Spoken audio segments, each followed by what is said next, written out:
Halo sahabat, Assalamualaikum. Apa kabar? Semoga sehat selalu dan senantiasa berbahagia. Terima kasih sudah subscribe dan selalu setia menyimak video-video SLMT TV. Semoga Tuhan Yang Maha Kuasa selalu memberikan rezeki yang berlimpah ruah dan juga berkah untuk sahabat semua. Kali ini SLMT TV hadir dengan sebuah film yang berjudul Pujai.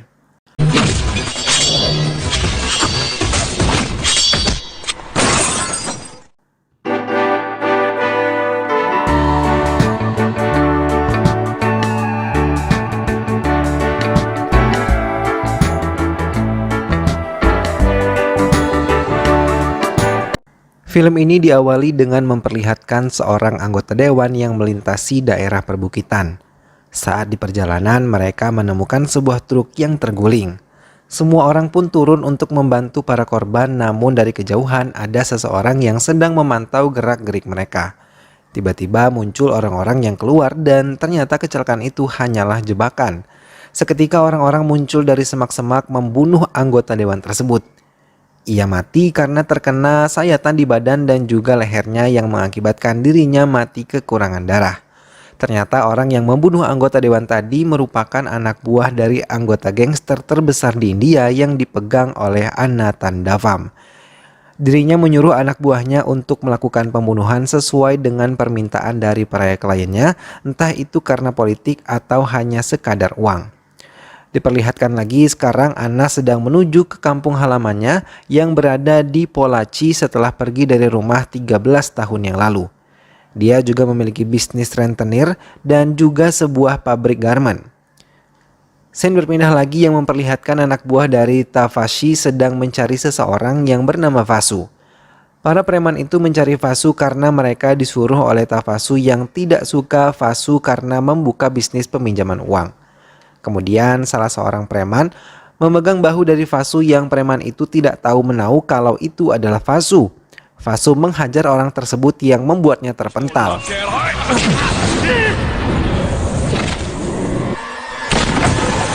Karena mengetahui itu Vasu, anak buah yang lainnya kemudian mengejarnya dan berakhir dengan babak belur. Mereka dipukul dan ditendang. Walau jumlah mereka yang lumayan banyak, Vasu dengan mudahnya mengalahkan mereka semua.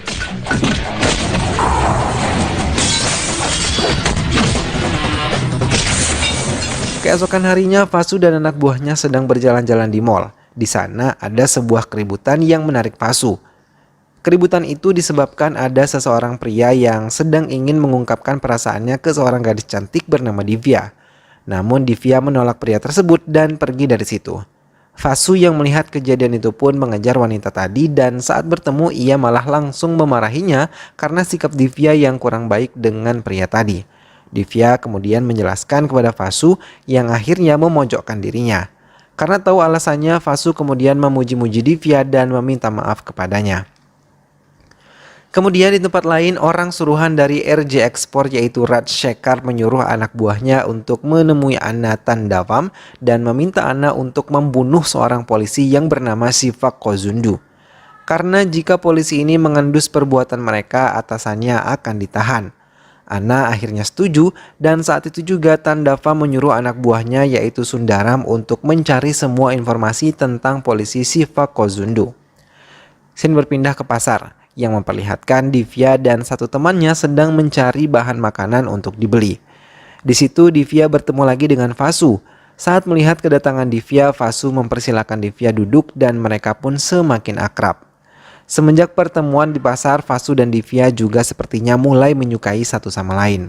Di lain tempat, Sundaram sudah mengetahui informasi tentang polisi Siva Kozundu.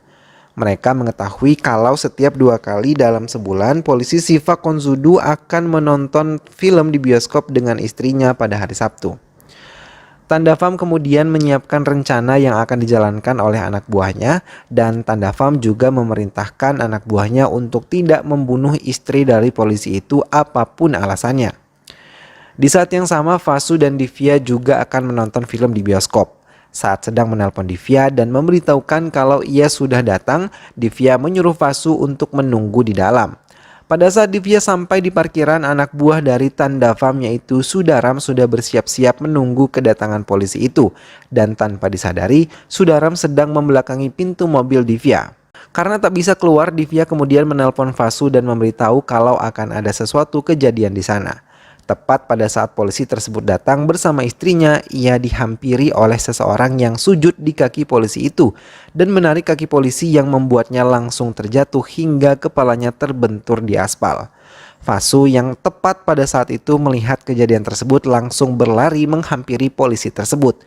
Dua orang lainnya datang dan berlari membawa senjata tajam untuk membunuh si polisi. Namun usaha mereka digagalkan oleh Fasu hanya dengan tendangannya. Fasu menghajar semua penjahat itu hanya dengan tangan kosong. Ia berlari ke setiap penjahat yang ingin membunuh si polisi. Kemudian Fasu dikelilingi oleh para penjahat tadi, namun dengan sangat mudahnya ia menghindari semua serangan mereka dan membuat mereka kesulitan membunuh polisi itu.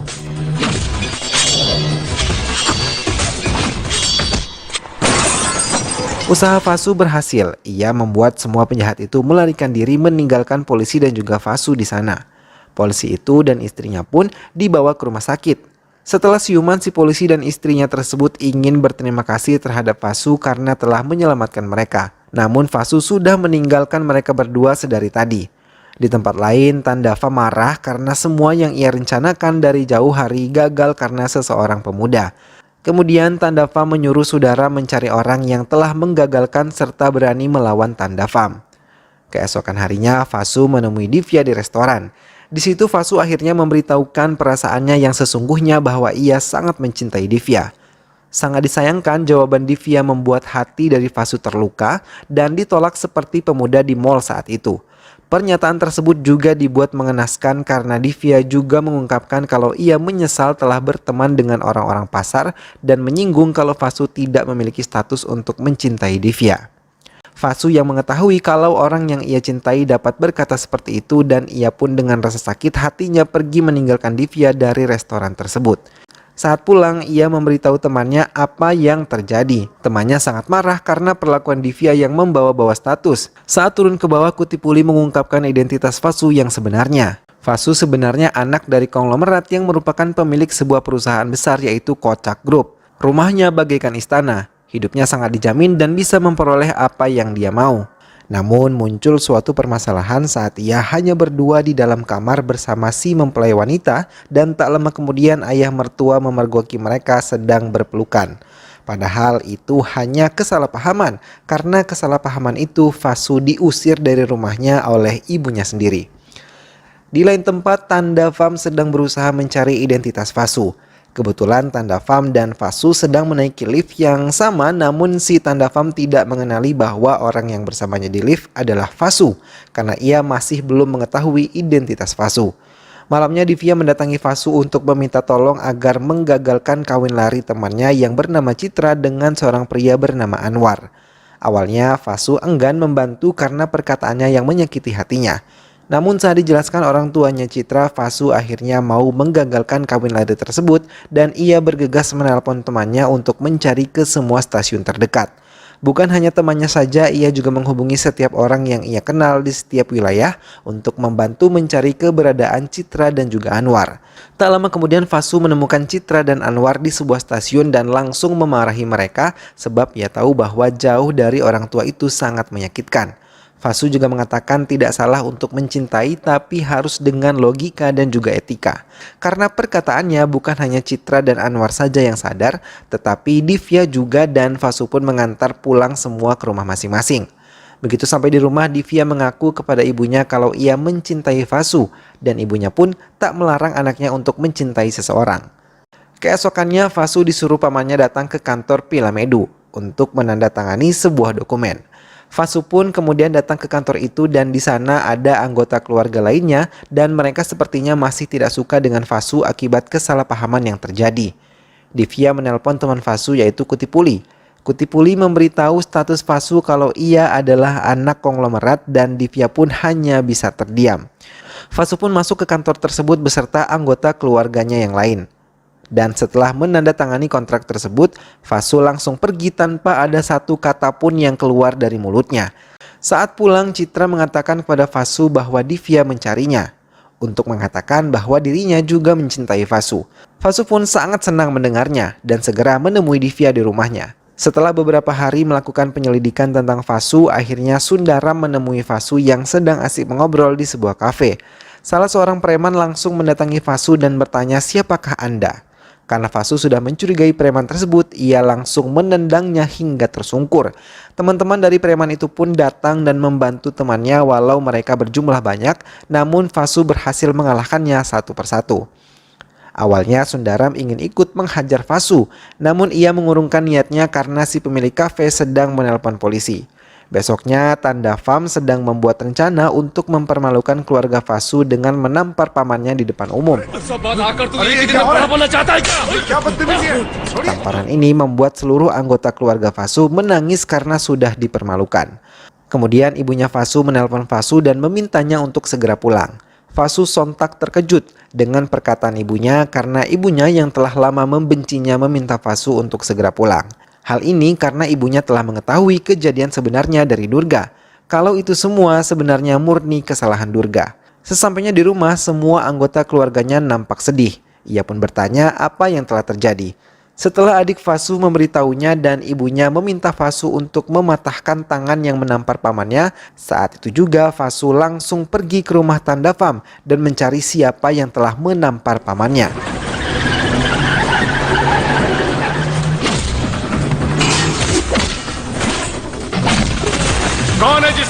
Sambil menghajar anak buah Tanda Pham satu persatu dan terus bertanya siapa yang telah menampar pamannya.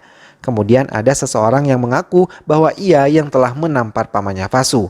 Kemudian ia langsung menghajar orang tersebut secara brutal dan ia pun mematahkan tangannya.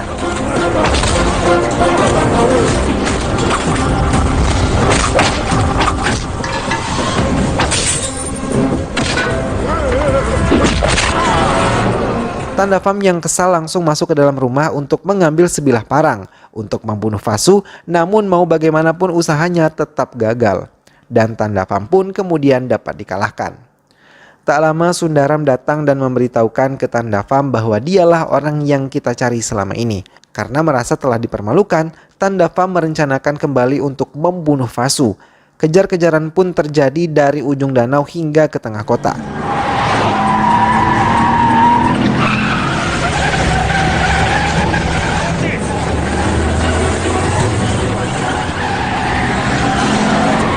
Fasu kemudian menghentikan mobilnya dan memilih untuk menghajar anak buahnya Tanda Pham satu persatu.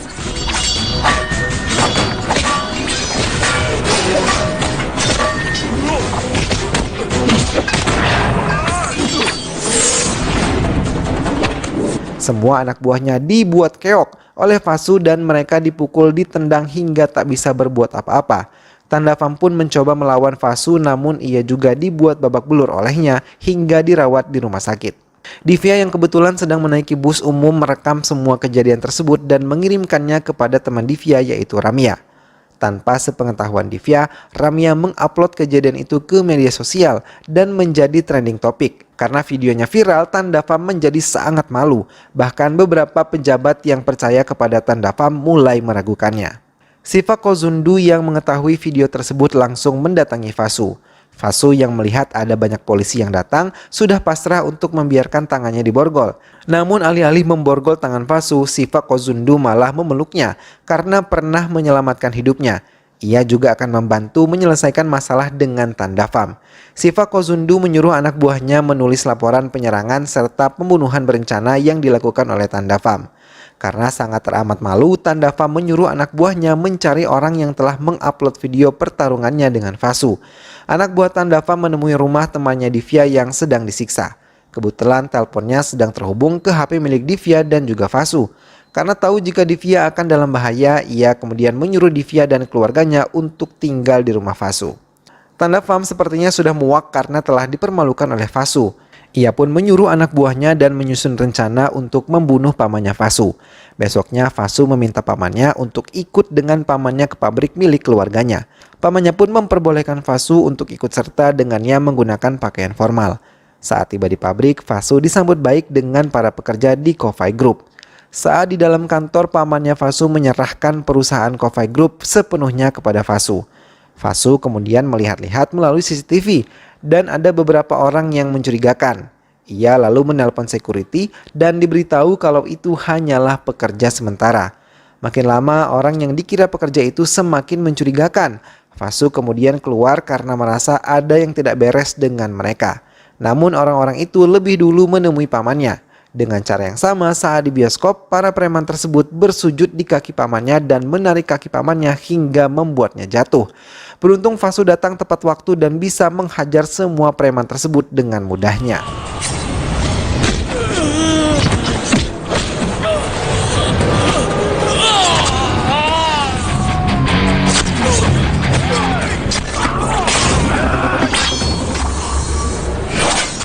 Karena Fasu mengetahui siapa dalam rencana pembunuhan ini, ia kemudian menemui Tanda Pham yang masih dirawat di rumah sakit.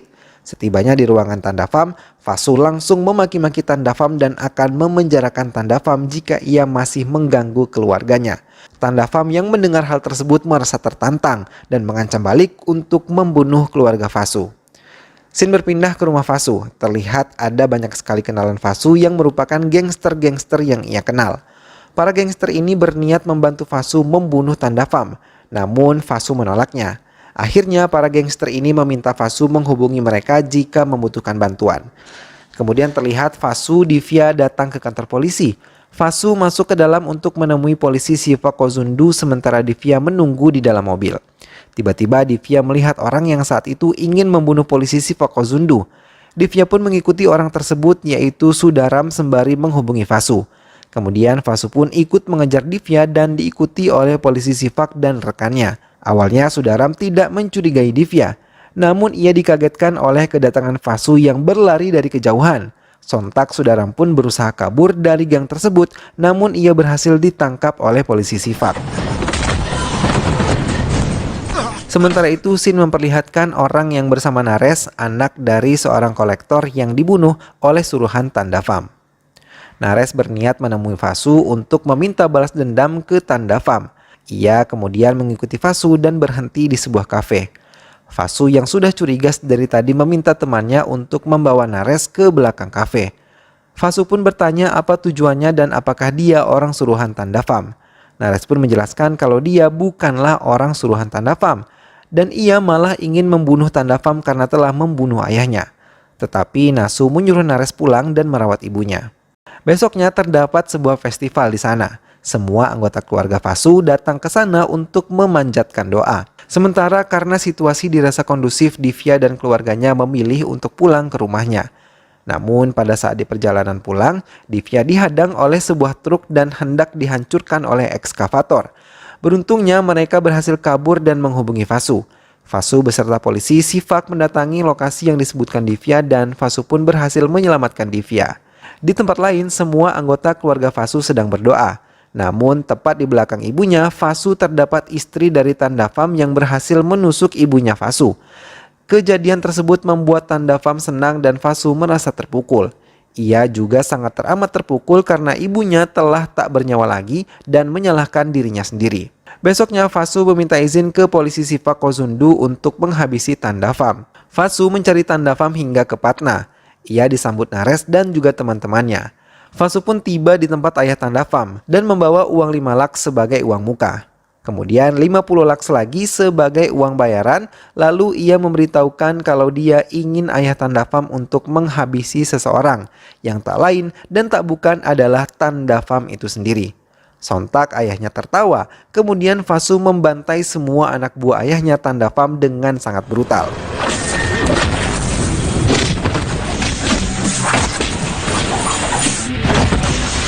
Tanda Pham yang mengetahui Fasu datang sendiri ke kandang harimau, ia pun berhasil bertemu dengan Fasu dan ayahnya yang sedang terikat di atas kap mobil.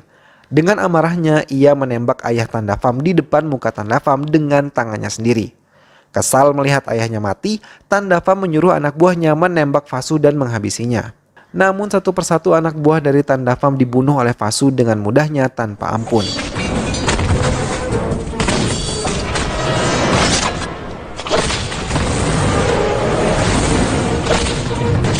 Sekarang hanya tersisa Fasu dan tuannya seorang. Pergulatan satu persatu terjadi. Walaupun Tanda Pham dibantu oleh parang di tangannya, ia tetap saja bukan tandingan dari Fasu. Fasu melompat ke arah Tandafam dan menggulingkan beberapa kali yang membuat parang di tangan Tandafam terlepas. Kemudian Fasu memukul serta menendang Tandafam hingga ia terjatuh. Ia juga mematahkan tangan kanan Tandafam. Sebelum ia menghabisi Tandafam, ia menangisi kepergian ibunya yang dibunuh oleh Tandafam. Kemudian tanpa basa-basi lagi, dirinya langsung melompat dan membuat Tandafam terbunuh akibat parang yang ditusukkan oleh Fasu. Tidak lama kemudian polisi Sifak Kozundu datang dan menembak mayat Tandafam berkali-kali dan datang untuk melindungi Fasu. Kemudian film pun selesai dengan keberhasilan Fasu membalaskan dendamnya dan ia pun hidup bahagia dengan Divya.